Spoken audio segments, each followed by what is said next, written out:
बिस्मिल्लाहिर्रहमानिर्रहीम, अस्सलाम वालेकुम। आप यूट्यूब चैनल देख रहे हो, मेरा नाम है अब्दुल रहमान। नाज़रीन, आज हम बात करेंगे पाकिस्तान की सियासत और सहाफ़त के बारे में। कल और आज जो हैं दो ऐसे वाक़यात हुए हैं हमारी सहाफ़ी बहादुरी के साथ, आज उसकी तफ़सीलात आपको बताएंगे। कल इकरारुल हसन साहब पर जो है हमारे रियासती इदारों ने, आप कह लें कि रियासती इदारों ने उनको यरगमाल बना लिया। और आज एक सहाफ़ी ने मोहसिन बेग साहब जो कि हैं, उन्होंने एक रियासती इदारे को यरगमाल बना लिया। तो ये लगी का दा है बिल्कुल। तो आज इसकी तफसील बताएंगे। उसके साथ साथ इमरान खान साहब की हुकूमत, पीटीआई की हुकूमत ने वैलेंटाइंस डे कह लें कि आप, उसके ऊपर पाकिस्तान की आवाम को एक तोहफा दिया। 12 रुपए जो है लीटर तेल महंगा कर दिया और 160 रुपए लीटर हो गया है। तो क्या ये अब तेल की जो इंटरनेशनल कीमतें हैं उसके हिसाब से पाकिस्तान में तेल बिल्कुल ठीक मिल रहा है? और ये जो तेल की कीमतें हैं उसके बारे में बात करेंगे। और इससे अब जो महंगाई की नई लहर आने वाली है उसके बारे में भी बात करेंगे।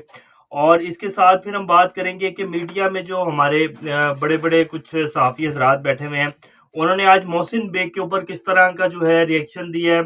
और कल जब इकरारुल हसन साहब के ऊपर हमला हुआ और उनको जो है ज़दोकॉप किया गया, उन्हें अफजा बेजा में रखा गया, उनको बाकायदा तशद्दुद किया गया और अच्छा खासा तशद्दुद किया गया उनकी पूरी टीम के ऊपर।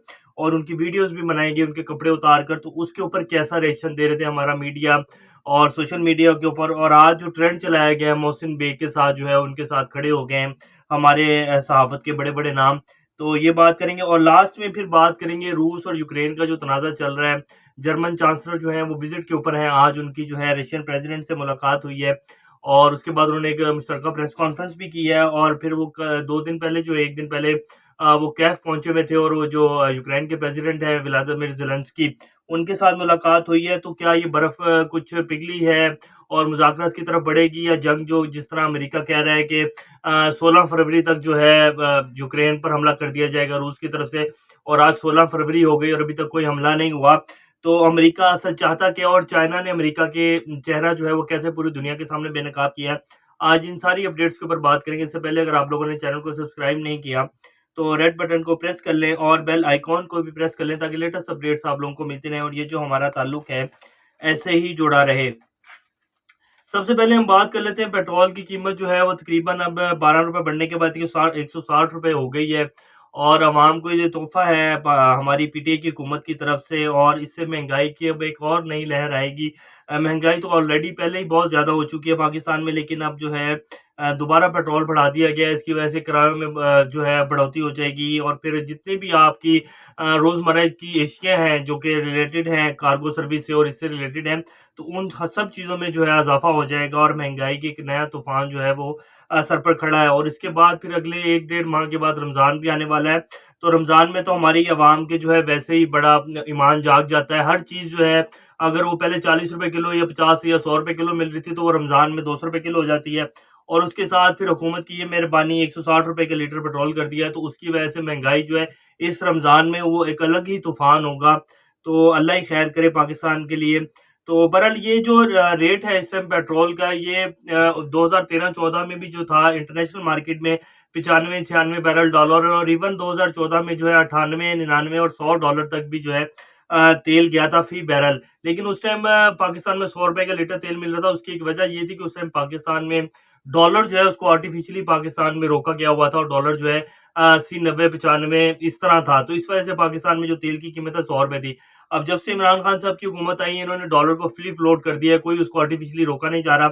और डॉलर इस टाइम पाकिस्तान की हुकूमत से कंट्रोल भी नहीं हो रहा। फिर जब से अफगानिस्तान की सिचुएशन चेंज हुई, अमेरिका यहाँ से निकल के गया और अफगानिस्तान में जिस तरह एक इंसानी बहरान पैदा हो रहा है, तो वहाँ डॉलर जो है हर हफ्ते, हर डेली की बेसिस के ऊपर बहुत ज्यादा डॉलर जो है स्मगल होकर अफगानिस्तान जा रहा है। और उसको हम बिल्कुल रोक भी नहीं सकते, क्योंकि वहाँ जितनी भूख और जितना मसला है इस टाइम खुराक का, तो उसको बिल्कुल भी जो है रोका नहीं जा सकता। लेकिन उस पर हुकूमत ने बहुत ज़्यादा इकदाम किए हैं, लेकिन फिर भी जो है डॉलर के लूप होल्स हैं और वो डॉलर जो है अफगानिस्तान जाने की वजह से बिल्कुल भी इस टाइम जो है कंट्रोल नहीं हो रहा। और उसकी वजह से जो है हमारा रुपए की वैल्यू बिल्कुल ही, आप कह लें कि वो डॉलर के मुकाबले में 165-70 रुपये डॉलर ट्रेड हो रहा है। तो उसकी वजह से ये जो पेट्रोल है अब हमें 160 का मिल रहा है, और ये मुबारक हो पीटीआई की हुकूमत की तरफ से। तो ये अभी देखें कब होता है, लेकिन मुश्किल हालात लगते हैं कि ये महंगाई कंट्रोल में होगी। उसके बाद हम बात कर लेते हैं इकरारुल हसन साहब के ऊपर कल हमला हुआ। आईबी, हमारे रियासती इदारा इंटेलिजेंस ब्यूरो, जिनका काम होता है लोगों की करप्शन पकड़ना और लोगों को जो है कि उनके गुनाह हैं और जो उनके गलत काम है उनको कैफे गुरदार तक पहुंचाना।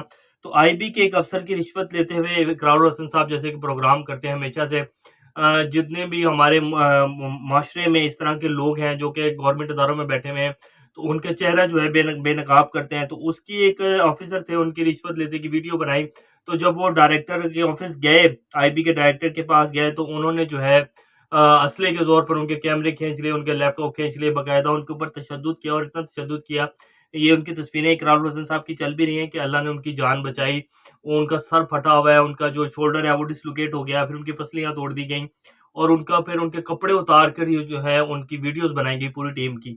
तो कल जो है एक सहाफ़ी हमारे रियासती अदारे के हत्थे लगे हुए थे और आज एक सहाफ़ी ने ही जो है रियासती अदारे को यरगमाल बना लिया। ये मैं बात कर रहा हूँ मोहसिन बेग साहब की।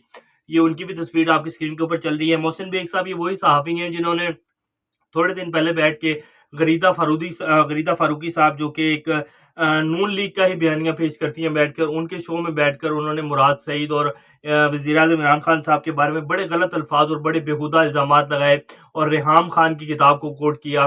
तो रेहाम खान की किताब के ऊपर रेहाम खान जो है बरतानिया में माफ़ी भी मांग चुके हैं, जो बातें उन्होंने की हैं। तो लेकिन पाकिस्तान में ऐसा कोई अभी है नहीं और ना ही कानून की इतनी हुक्मरानी है कि उनको यहाँ भी जो है जेल के में या उनको सजा दिलवाई जाए। और इमरान खान साहब ने वैसे भी वो उनकी साबिक अहलियाँ हैं, तो उसके ऊपर वो फिर उन्होंने बिल्कुल ही चुप साधी हुई है, वो कुछ भी नहीं कहते, उनको जो मर्जी जिस तरह की मर्जी इल्ज़ामात लगाती रही मीडिया के ऊपर बैठकर। तो उसकी किताब को उन्होंने कोट करते हुए जो है मजाक उड़ाया और बड़े बेहुदा किस्म के इल्ज़ामात लगाए। तो उसके ऊपर जो है फिर पैमरा की तरफ से भी उस शो को नोटिस गया और फिर जो मुराद सईद साहब हैं उन्होंने भी जो है दरख्वास्त दायर की एफआईए में कि इस बंदे को पकड़ा जाए और मुझ पर जो इसने बेहुदा इल्ज़ामात लगाए इमरान खान साहब के ऊपर। और बात बनती भी है कि एक वज़ीर आज़म जो कि ऑन ड्यूटी है उसके ऊपर आप जो है डायरेक्ट इस तरह के बेहुदे इल्ज़ामात लगाएं, जबकि आपके पास कोई सबूत भी ना हो और आप किताब कोट कर दें कि जी ये किताब में मैंने लिखा हुआ पढ़ा है। तो जब उस किताब के उस जो जिसने लिखी है वो उसके पास कोई सबूत नहीं है, तो आप कैसे उसको कोट करके ये कह सकते हैं कि जी ये है, ये बात है और आप लाइव टीवी के ऊपर बैठ के इस तरह के बेहुदा इल्ज़ामात लगाएंगे तो उसके ऊपर फिर कार्रवाई तो होगी। तो उसके ऊपर एफआईए की टीम जो है आज सुबह उन्हें जब गिरफ्तार करने गई तो उन्होंने एफआईए की टीम को जो है वो यरगमाल बना लिया और फिर बाकायदा स्ट्रेट फायर की उनके ऊपर।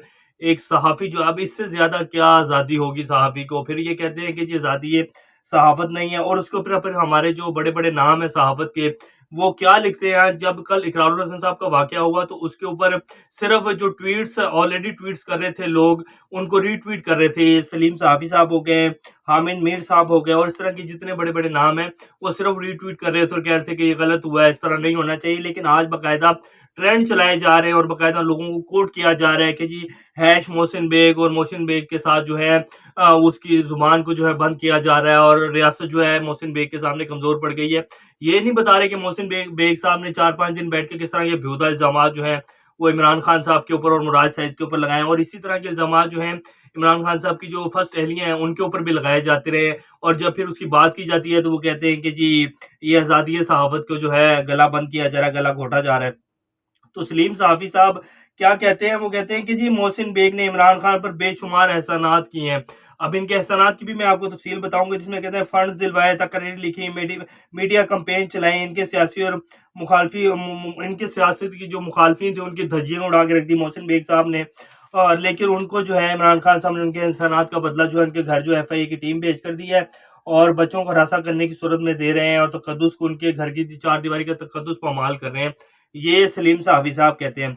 इसके बाद नादिया मिर्जा साहिबा जो है एंकर, वो भी कहती हैं कि जिस तरह मोहसिन बेग की गिरफ्तारी अमल में लाई गई है वो हुकूमत की ताकत नहीं बल्कि कमजोरी जाहिर करती है। लेकिन मोहसिन बेग की जानिब से कानून नाफिज करने वालों पर फायरिंग भी काबिल मजम्मत है। जो मोहसिन बेग ने किया वो काबिल मजम्मत है, लेकिन जो हुकूमत कर रही है वो कमजोरी है और वो नाअहली है और हुकूमत जो है वो जर्नलिज्म और उसके ऊपर जो है एक काला कलंक लगी हुई कलंक बन के जो है सामने आ रही है हुकूमत साहब। उसके बाद फिर हामिद मीर साहब कहते हैं कि Mohsin Baig was arresting for his arrest since long. Mohsin Baig को पहले ही पता था कि मुझे अरेस्ट कर लिया जाएगा क्योंकि मैं हुकूमत के ऊपर तनकीद कर रहा हूँ। His arrest is a sign of weakness not strength of PTI. Imran Khan PTI. फिर hash press freedom journalism is not a crime. ये हामिद मीर साहब इस तरह के ट्वीट कर रहे हैं।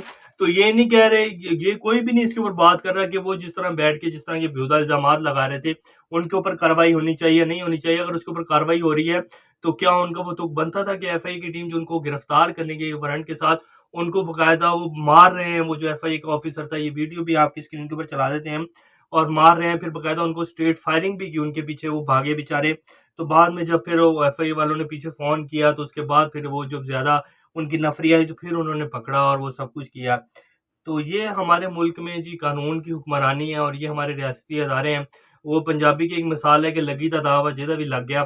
तो वो वही हिसाब है, कल अगर इकरारुल हसन को रियासती अदारों ने पकड़ लिया तो उन्होंने अपनी मनमानी की, तो आज अगर सहाफ़ी का बस चला है तो उसने पकड़ के रियासती इदारे को जगमाल बना लिया है। तो ये पाकिस्तान के हालात हैं जी। बहरहाल अल्लाह खैर करे और अल्लाह ये जो सिस्टम है पाकिस्तान का, जिसके ज़रिए इमरान खान साहब कोशिश कर रहे हैं कि इसको बदल दिया जाए और इसके खिलाफ जंग है और अल्लाह करे उन्हें कामयाबी मिले इस जंग में उनकी।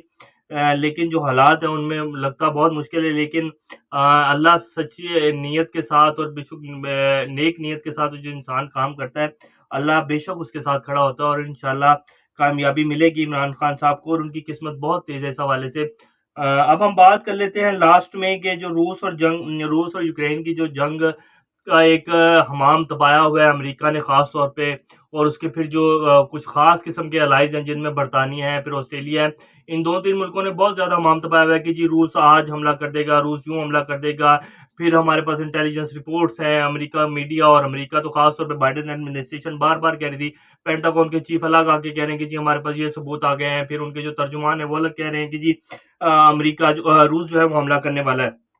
और यहाँ तक कह दिया गया कि जी ये जो सरमाई ओलंपिक्स है इसके खात्मे से पहले रूस हमला कर देगा। उसके बाद फिर कहा गया कि जी रूस जो है वो 16 फरवरी तक जो है हमला कर देगा यूक्रेन के ऊपर। आज 16 फरवरी भी हो गई और रूस ने हमला नहीं किया, बल्कि जब आज उनकी जर्मन चांसलर की ओलाफ शोल्स जिनकी मुलाकात हुई पुतिन के साथ और फिर जब उन्होंने प्रेस कॉन्फ्रेंस की तो उन्होंने कहा कि रूस जंग नहीं चाहता। पुतिन की जर्मन चांसलर को यकीन दहानी, पुतिन ने बिल्कुल अपनी यकीन दहानी करवा दी उनको कि हम कोई जंग नहीं चाहते, ये सिर्फ अमेरिका ने एक हमाम तपाया हुआ है, हम बिल्कुल ऐसा नहीं चाहते। और ये बाकायदा यूक्रेन और पुतिन बार-बार कह चुके हैं कि हमारे अंदर कोई जंग नहीं चल रही, कोई हमारी फ़ौजें जो हैं वो गलियों में नहीं आई, कोई हमने वो नहीं है ऐसा। और ये तो बाकायदा व्लादिमीर ज़ेलेंस्की जो कि यूक्रेन के सदर, उन्होंने कहा था कि रूसी जंग हर साल इस तरह जो है रूसी जो फ़ौज है वो अपनी सरहदों पर आते हैं और उनकी जंगी मशकें चलती हैं। और अब जो नई रिपोर्ट आई है जिसने अमेरिका का चेहरा बिल्कुल बेनकाब करके रख दिया और इसके साथ-साथ चाइना क्या कह रहा है वो भी आपको बताएँगे। उन्होंने कहा कि रूस ने अपनी फौजी सिस्टम को फौजी मशकों के खात्मे पर वापस बुलाना शुरू कर दिया है,